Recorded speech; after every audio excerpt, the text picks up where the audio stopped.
COSENS, c'est un réseau d'interprètes français LSFB. LSFB, ça veut dire langue des signes de Belgique francophone. Donc quotidiennement, ce qu'on fait, c'est d'interpréter pour des personnes entendantes, qui parlent donc le français, et des personnes sourdes, qui parlent la LSFB.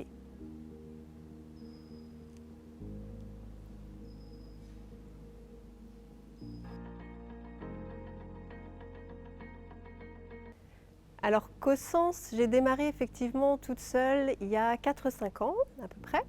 Et les 2 premières années, la croissance était relativement tranquille, donc j'arrivais à travailler seule et à faire appel de temps en temps à des collègues pour des interprétations un petit peu plus conséquentes.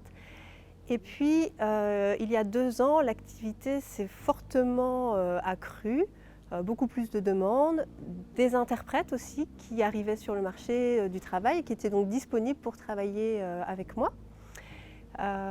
Et en fait, donc, ça a permis très rapidement de travailler à plusieurs, donc au départ 2, 3, 4, même 5 à un moment. On avait tous des statuts différents, des rythmes de travail différents.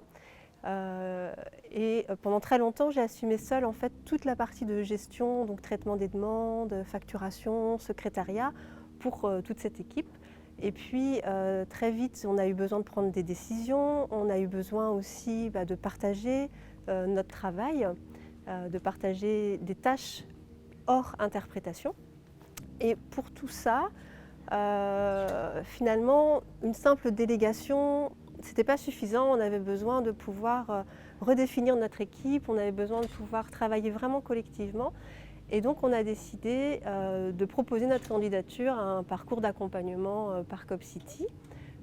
Donc on a été sélectionné pour rejoindre le programme Blossom avec diverses formations collectives et également un accompagnement avec un coach, Hubert Laterre.